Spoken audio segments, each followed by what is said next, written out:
there, Arya Jiaben. What you're listening to, well, what you were listening to was actually one of my favorite singers. She's really weird.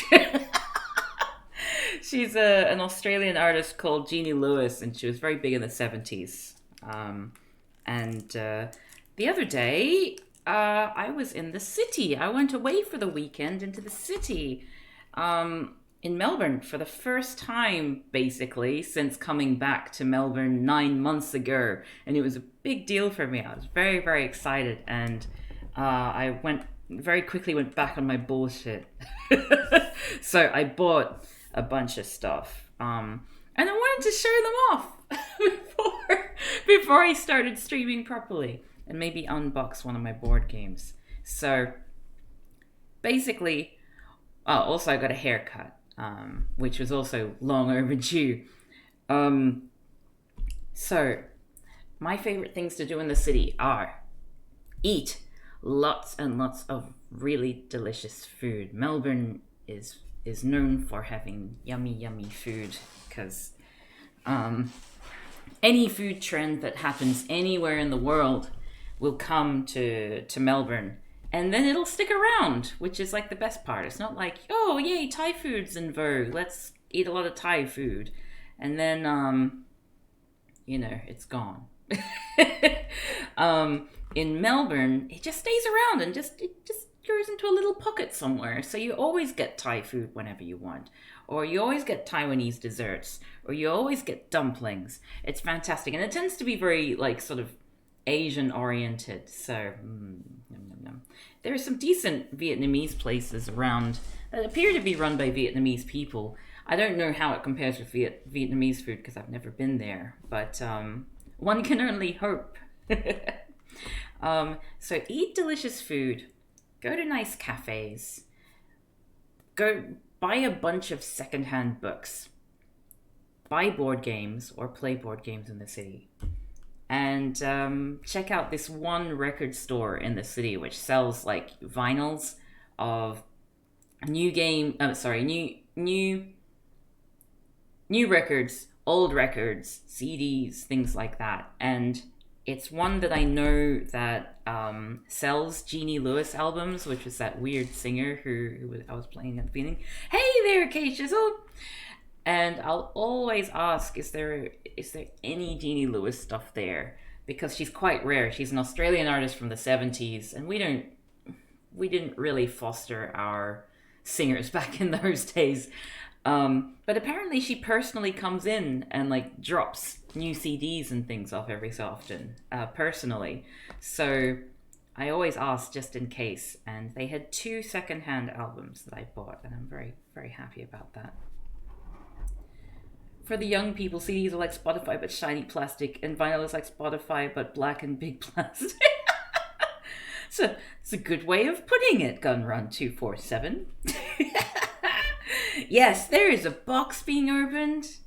What's in the box? Well, now that I've talked about what I like to do when I'm in the city and I'm on my regular Melburnian bullshit, let's have a look at what I got. One thing I got was a board game. Wait, where is that? Okay, and give me one sec. Make that go full screen. Wait, that's not what full screen means. Oh, okay, I did it wrong. Hey there. Ah! Oh, Emma Bigscon, thank you so much for following. That's a great name. Okay, let me show you. Ba-ba-ba-ba-ba-bam! We have Final Horror. I really like the Arkham horror game series, and I just ended up going a little bit mad, as you say, and buying this because it was on special. It's apparently Arkham Horror, the game, except you can play it in less than an hour, which I don't believe, because most of my Arkham Horror games take like 3 or 4 hours. But yeah, I wanted to just go through and have a look. I saved this for all you, because I haven't opened this. I don't really know much about the game. I think the sort of idea is that it's essentially just the final boss fight, rather than the rest of the game where you have to try and stop the final boss fight from happening. But yeah, you can choose a bunch of different characters. Yeah, it is a nice box, isn't it, Pliskin McGritty? But yeah, I'm gonna learn how to play this game at some point, and hopefully actually play it, unlike most of the games in my collection, because I tend to not have people to play with, because I'm one of the only people who likes board games in my group of friends. Well, I have like 200 groups of friends, but very few of them like board games. I wonder what that says about me. Oh. So yeah, you can play a bunch of different characters. You've got like 1, 2, 3, 4, 5, 6. 3 women, 3 men. That's something that I always like in this game, especially because it's a Lovecraft game, and Lovecraft didn't like women. And also 2 of these people are women of color, which is fantastic. Happy with that. I mean, there's still some racist elements. Like, this is very Orientalist, But still, you know what I mean. It's better than nothing. I'll take it. I also have this game, and I wanted to share you something about this game, actually. Because I have the base game that I've never played because I didn't have the right person to play it with. Haven't got this one because it's like the 3rd edition of the game that I love, and it's not the same as the 2nd edition, which means it's shit. It's probably very good. I hear a lot of good reviews. But anyway, this card game, it has a base set, and then you can get like scenarios and things to extend your gameplay. And yeah, so I don't normally buy scenarios and expansion packs unless I've played the base game. But I noticed this in the shop, and it didn't so it was 30, sorry, I'll just hide it there. 35 Australian dollars for like, I don't want to give it away. Anyway, wait, it's frozen. Oh, whoops.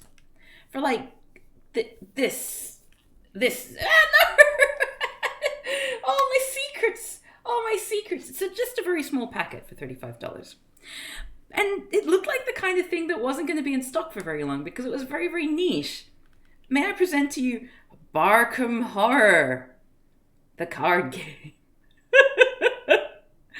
The Meddling of Meowlatertep scenario pack. Look at that. Not a cat's chance in hell. Investigators must stop the meddling of Meowlatertep in this special scenario for Barkham Horror, the card game. Meowlatertep, the prowling chaos, Meowsinger of the outer feline gods, is terrorizing the city of Barkham. Only a few precious pups can defeat the various Meowsks of Meowlatertep and prevent them from destroying Barkham and the world. This scenario can only be played as a standalone scenario. Dang. It should have been called the Meowdling of Meowlatertep, given that they've got like the Meowsks of Meowlatertep. Not actually an April Fool's joke, despite all evidence to the contrary. So, oh yeah, the barcode as well is very cute. Anyway, we'll have a look through this as well, because I don't know anything about it. All I know is that the Arkham horror game series tends to take itself really seriously. And so, like, that was kind of like some nice relief. Relief. Eldritch Horror I don't like as much as Arkham Horror, but I hear a lot of people prefer it. I remember there was this one time, so, like, in this game you need to find clues. And in order to find those clues, you need to, like, do encounters in certain places. But in Eldritch Horror, the encounter pile is pretty small. And in order to actually successfully pick up a clue, you need to have succeeded in the encounter. So if you fail, you just have to stay there and keep trying. And if you keep failing, then you kind of end up getting the same encounter cards again and again, which can lead to some awkward situations. Like, I remember the first time I played the game, I was a violinist. And, like, a violinist character, just walking around, little violinist. And it turned out that through the course of the game, I kept being called over to dissect a brain by a bunch of, like, scientists. I'm just like a little violinist walking around the air. Hey, get over here. Look at this brain. Check out this brain. What do you make of this brain? And it happened, like, 3 or 4 times before I was able to get the clue. It's absolutely ridiculous. Oh, you're going to sleep? I hope you sleep well, Aurea GFN. Anyway, and oh, I'll show you the books that I got as well. I got some secondhand books. This is probably, you're all probably a bit too young for this. I know I am. Whoops. These are 2 lots of the Goon Show scripts. If you don't know what the Goon Show what the Goon Show was, then I don't really blame you, because it was a radio show that was really big in like I guess it would have been the 50s maybe. And yeah, it was big in the 50s. Had Spike Milligan in it. I'm a big fan of Spike Milligan, you know. Their radio show inspired a lot of Monty Python. Or you could say like was sort of like a precursor, and Monty Python was like a spiritual successor in bringing it to a visual sort of medium. But yeah, I don't know. I've always had a bit of a soft spot for radio plays. They're just, especially like old comedy, because they were very easily amused back then.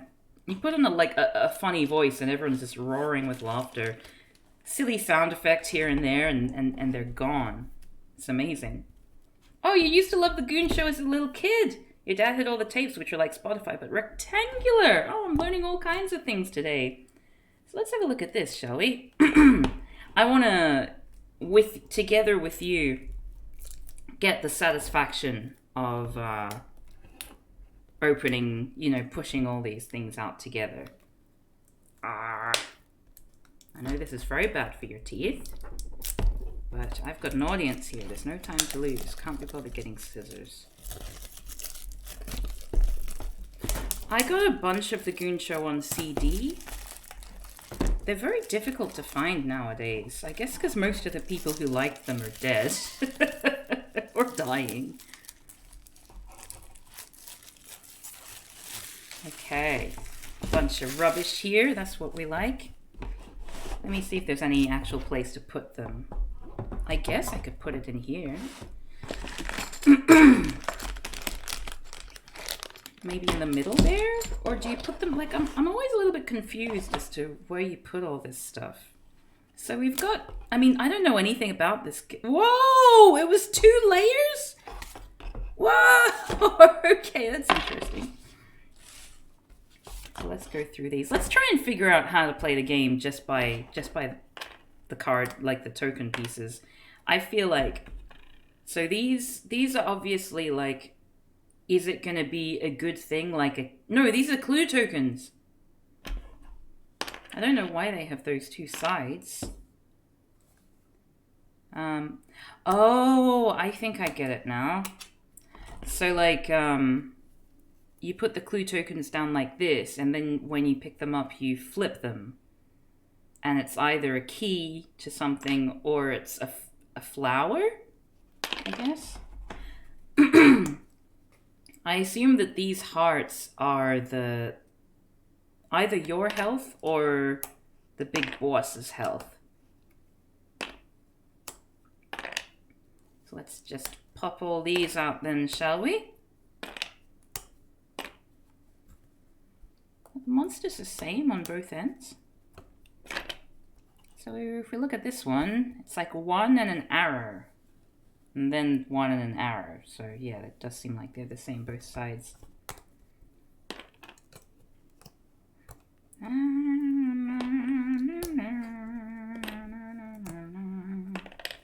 I like how chunky they are. The pieces are very chunky. Does this count as ASMR? Is there a game category of ASMR? It's probably not ASMR with me talking, is it? I hope you all had a good weekend and didn't miss me too much. I had a fantastic time. Did a lot of drawing. Watched a bunch of TV shows with Shuklia. Played with Shuklia's cat, who actually liked me.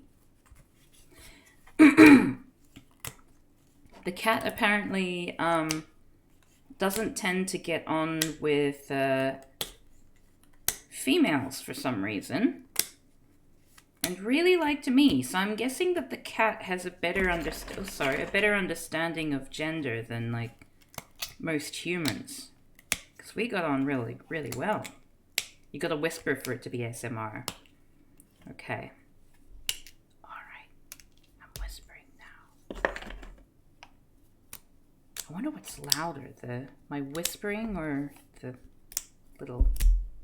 sounds of me popping out all these things. Yeah, this is not gonna be a good place to hold it. I think it's meant to go like in here. I'll figure it out later. Okay, so these are the other things here. We got the characters, who I believe use these stands to be stood up. We got something O'Toole. Wait, is that a musician? I don't remember that musician. There's a martial artist who's Asian. Got a delinquent and a dilettante who's, I think, wearing a little bit more combat appropriate clothing in this iteration. I wonder what Mandy the researcher looks like in this new iteration, because in the original one they gave her like a huge cleavage, and it's the sort of thing where like every time I play this game or like Arkham Horror with a new person, if they're a man and they see Mandy, they will always comment on the cleavage. I have never played it with a cis man who did not comment on her massive cleavage. It's like a rite of passage. But I wonder whether she still got that in the redraws. Okay, so these seem to be like... oh, sorry, I keep holding it upside down. Cultists. But they've got elder signs, so they must be kind of like minions of the big bosses. Interesting. And this is like X marks the spot or something. I'm guessing that's whose turn it is. Is it because you're in Australia and it's a European version? No, this is, they've changed the art for the newer games to reflect the living card game. Oh, here are some different things to go under the clue cards. Clue tokens. Some new shapes and things. Oh, there's some moons and some stars. Oh, very exciting. Oh, you're making a joke about how you keep putting stuff upside down. Sorry, I'm still waking up. It's the morning here. Leave me alone. And this is probably either like that's a success and that's a failure or something like that. That's trying to encourage you to think outside the box. Or explode. Oh, it's a nice fashionable tie.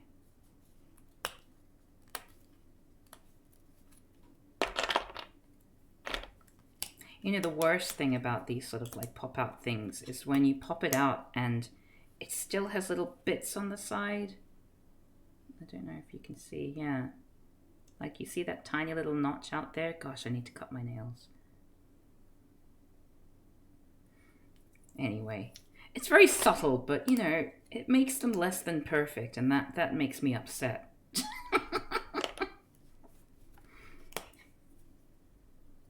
know what this is. That's like a fence that hasn't been broken, and that's a broken fence. This is all very intriguing to me as someone who's never played this game before. I wonder what Paul Dean thinks of it. I don't know if any of you like Shut Up and Sit Down. But one of the co-founders, Paul Dean, is a buddy of mine, and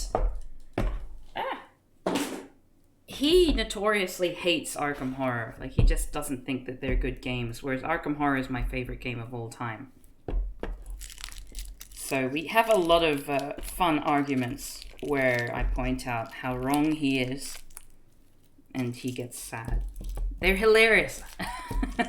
So much fun to have. Watching a grown man cry.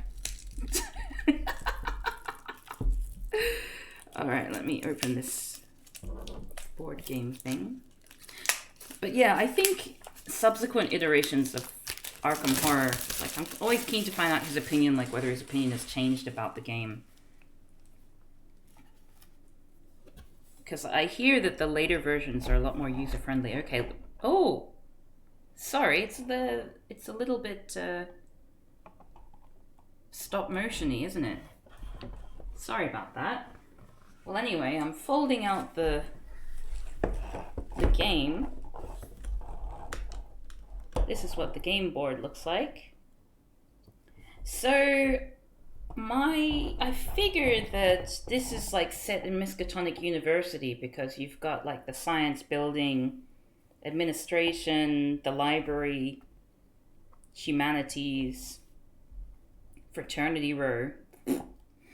And you need to like collect all of these in order to win or something? Let's have a look at the baddies. Hunger for flesh. Ghoul horde. No? Okay, so looking at these cards, it seems like each baddie has like a different way to beat them or something. And then you like put clue tokens here, and then when you get them, you flip it over, and they're like monsters that go in there, and intriguing. All right, so that's that.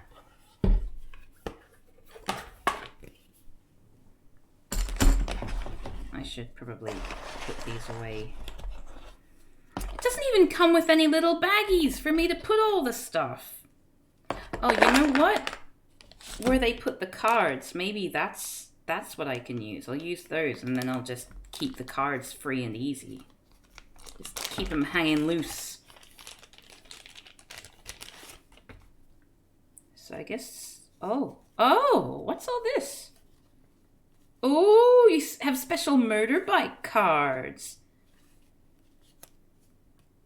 Stakeout. Resolve the following effect 2 times. So I guess they're character-specific things. Move up to 3 times without using the same walkway more than once. Then seal one walkway that you used.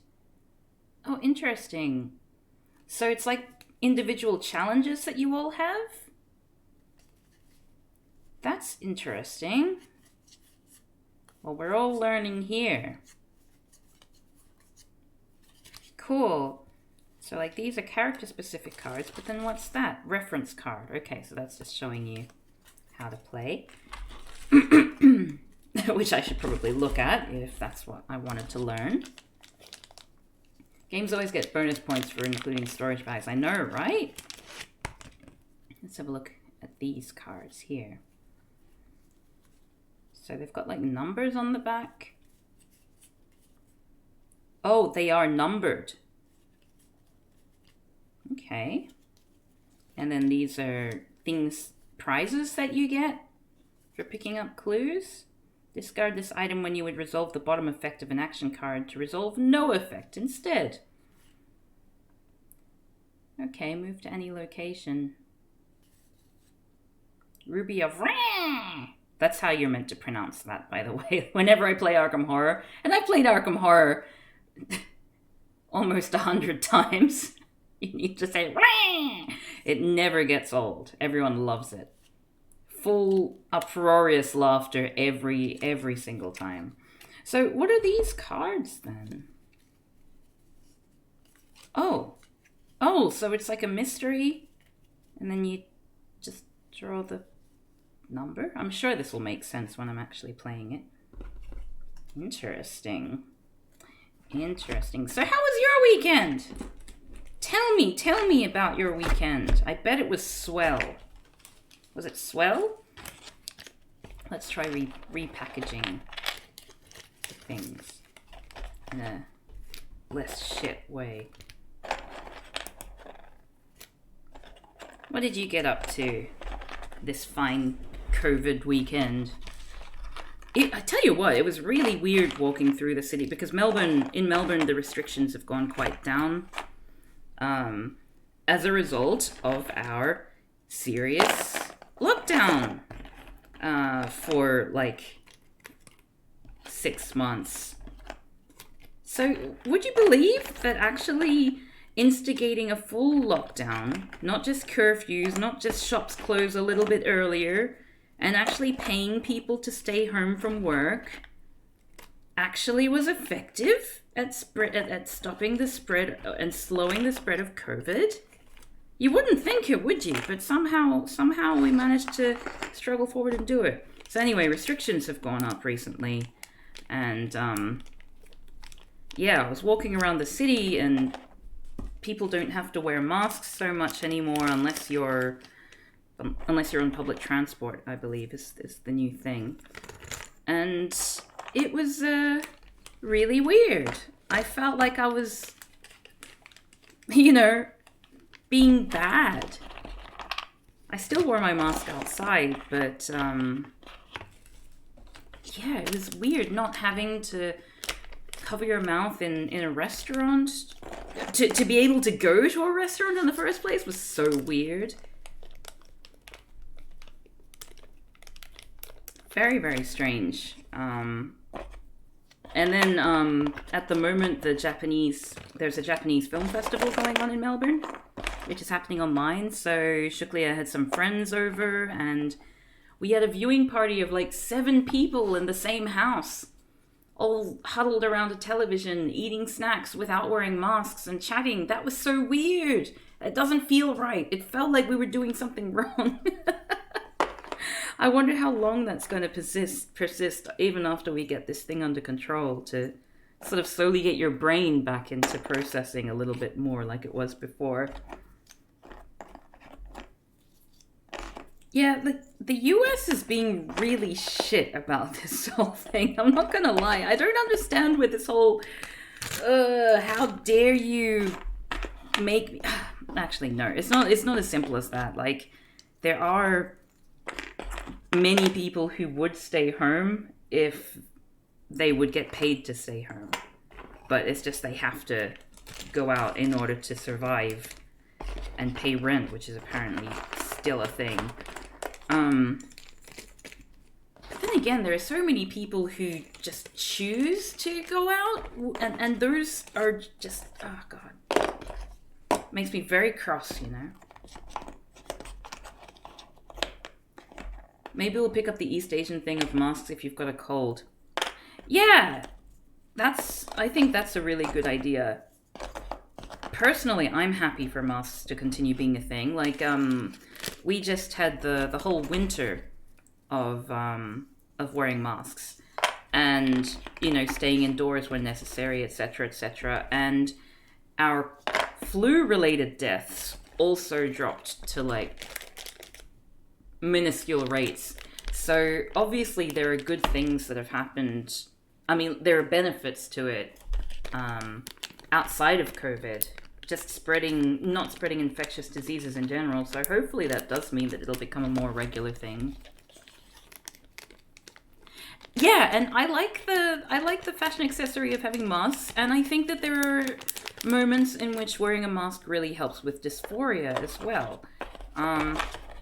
For some people, it has the opposite effect, I think. I saw, like, one trans guy who was saying that his face is, he's gotten misgendered more for wearing a mask because I guess maybe the top part of his face is read as being feminine or something like that.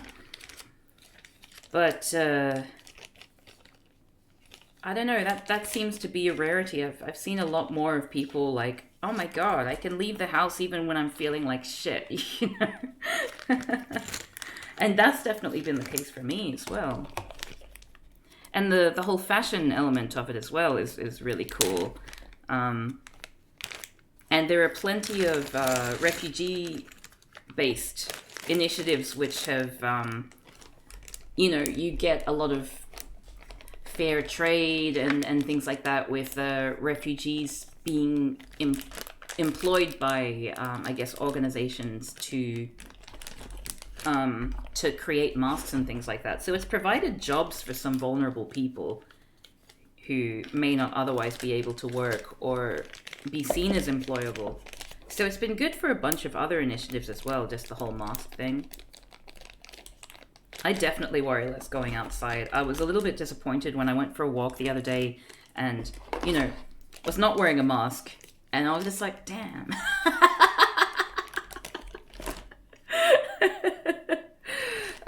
I didn't do all the things that I normally have to do in order to sort of be presentable to the outside world. So, you know, what's going to happen there now? So I can definitely see the other advantages there as well. I do hope that it's something that gets more readily absorbed into just mainstream Western culture. All right, so that is the unboxing of this game, even though I've definitely boxed it in a way that's gonna be amenable to closing the lid. But I'll do it anyway. Need to make sure that the box is the right way up.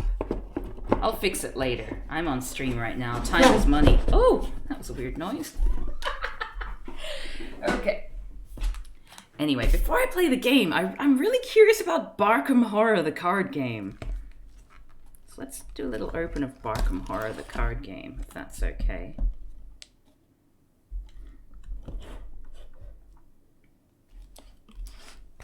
So we've got the Meddling of Meowtotep, Not a Cat's Chance in Hell. Expansion symbol. The cards in this expansion can be identified by the symbol before each card's collector number. So additional rules and clarification. Barkham Horror is an alternate universe in which the conflict between humanity and the eldritch forces of the mythos takes a backseat, and the conflict between dogs and cats takes center stage. Oh, so you can't actually use this in the original game. You have sniffing locations.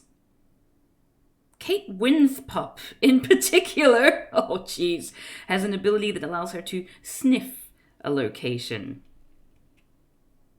Once you sniff a location, it is sniffed for the rest of the game. Well, there you go. This is very interesting. Oh my god. Look at that picture. Wow. There you go. Oh, do not read! Ah! Spoiler alert! So here are the little characters. Let's have a look at the little characters. Oh. Oh, do you have a name? Oh, you're dead.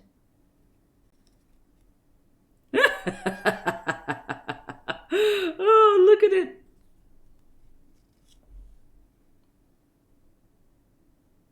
Well, I hope there are some lady dogs in here. Because this doesn't seem, at the moment, this doesn't seem as sort of like gender nice as the original games, which makes me a little bit cross. Oh. Well. Okay, let's have a look at their names. Mutskatonic University. Oh god, it's going to be in every card, isn't it? Just like heaps of puns. I was just looking for gendered clothing for the dogs, given that they're all wearing clothes except for one of them. I want to be proven wrong here, you know, I want like one of the lady dogs to be one of the ones wearing a trench coat. So we've got Oh! They're like rehashes of existing characters. So this is Mark Harrigan from the game, who's like an army veteran. Bark Harrigan. Let's have a look at what it says here about Bark Harrigan. Bark Harrigan is the best of the best. Trained in paw-to-paw combat and barksmanship, he takes pride in being a protector of humanity. Why would you bother? A shield against the feline forces that threaten to invade the world. But will his weapons and skills be enough? Or is he all bark and no bite? This Bark Harrigan. More bark than bite. Oh, recycling jokes there a bit. Catling gun. Eh? Eh? Kate Winthpup, the laboratory Labrador. Okay, good. So this is. Oh, that's right. There's a little bit of cleavage there. I should have known.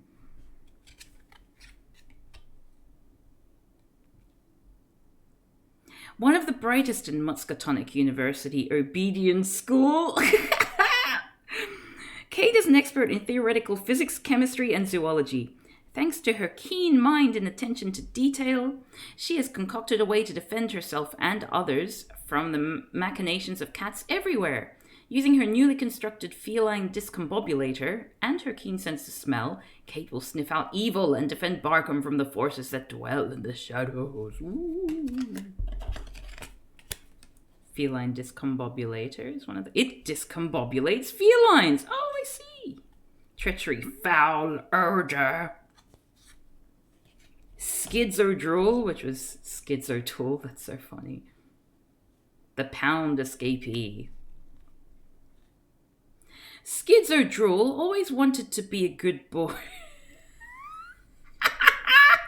But his nose for trouble kept landing him in the pound, where the bad dogs go. Usually this was because of his favourite pastime, begging to go for a car ride, then fervently wrenching the wheel away from the hapless human. How this obsession with cars began, we may never know.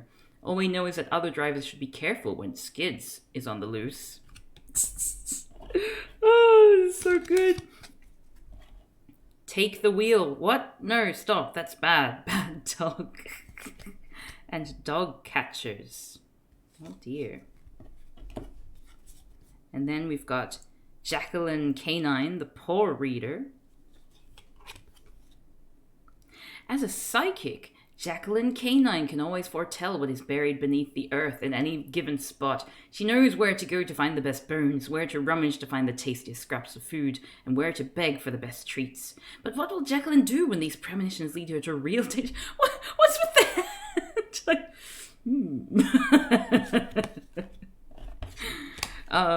Chew toy of nightmares. Nightmares, I tell you. No sense of space and time. Look at her little paw there. Oh. Duke, the good boy. Oh, finally, Duke gets a fully formed character. Duke's meant to be like an animal companion in the regular game, so they've actually got Duke. That's so cute. Aww.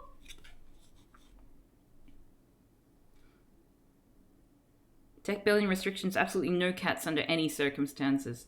Arf, arf, arf, arf, bark, grrr, woof, arf, arf, arf, arf, bark, bark, brrr, bark, bark, bark, arf, arf, arf, arf, arf, borf, borf, woof, woof, woof, ow, and comes automatically with friendly human. I guess his name is Pete. Whoops, let's see if we can get a sort of actual, there we go. So normally it's Ashcan Pete, who's like a drifter, who I think we saw in the other game, actually. I guess he's been repurposed as a musician, which is probably good. And okay, and he normally has a dog companion called Duke as like a story-related thing. Whereas in this one, Duke is the main character. That's so clever! I like that. It's very clever. Out of doggy treats. Remove all treats from friendly human. But I did good. Didn't I do good? I did good, right? Right. Sorry, why is this so blurry? There we go. This is Barkham Horror, the card game. So it's an expansion to Arkham Horror, the card game. But it's a standalone thing, unfortunately. So then there are other items. Spiked collar, dog monocle, hired dogs. Howl of Clifford. Oh, this is terrible. Old shoe. Hair of the dog. Meddling of Meowlototep. So these are, I guess, agenda cards, which are relevant in some way. Meowlotep's 9 lives, the cat and the mouse. Beast Town. Beast Town. Living in a beast town. Tailside, Barkham Central. Snoutside, Slobber Town, Barkham Asylum, Boneyard, Muscatonic University. Oh my goodness, this is precious, but also really, really silly. Okay, so I'll put those cards away. We'll have a quick look at these, and then I'll actually start playing my game for the day. Yeah, this is part of the Arkham Horror Living card game. I've only got the base set and I've never played it. I'm thinking of bringing it back to Liverpool. I basically bought it and then I went to live overseas and didn't take it with me because I was a fool. But I might force Sean to play it back in Liverpool. Barkham City Pound. He has sort of like a love-hate relationship with board games where I feel like he plays board games just to humor me, not because he genuinely enjoys them. St. Mary's Animal Hospital, Velma's Doghouse. Oh, these are all like references to the actual games of the actual places in Arkham Horror. It's very cute. The Hisser in the Dark. Oh, whoa, what is that? Oh my god, look at that. Oh, this artwork is so cool. Cat of Tyndalos instead of Hound of Tyndalos. That's clever. Oh, the Dweller in the Deep. Like, I would love posters of all this artwork. It's so cute. The Mewling Hunger, Capricious Twins. Ghost Cat! That's an awesome ghost cat. Cat riding on a Biaket. Oh! Look at the little thing there. Oh my goodness, it's so cute. There. Oh! Oh! Little kitty. What's that? Pouncer in the Night. Where's this? Estranged Cat. Got a bunch of estranged cats. We've got a rodent killer. Whoops. There we go. Order Cultist. Servant of Dogsoth. Wow, Kung Fu Kitty. Stop trying to make fetch happen. It's not going to happen. It's just so nice to see, you know, Arkham Horror not taking everything seriously for once. Oops. Squirrel! Revelation. It's a squirrel. You must chase it. For each point you fail by, lose one action. Oh. Haunted by Biakats. On your tail. Oh. Cats in the Mist. I love this artwork. It's so scratching paws. There are no nail clippers in the Chthonian depths beneath Barkham. Meowsks of Meowlatotep. Stubborn Cat.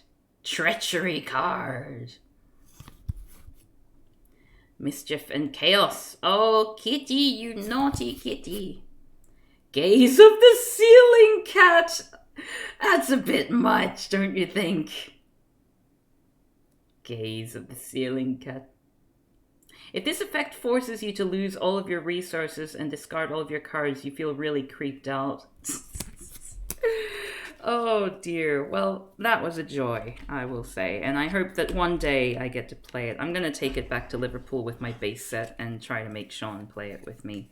I don't think he's going to enjoy it. But then again, he doesn't enjoy anything that's fun, does he? Very silly man he is. Okay, so that was Barkham Horror, the meddling of Meowlatotep. Let us close the lid on this $35 deck of cards.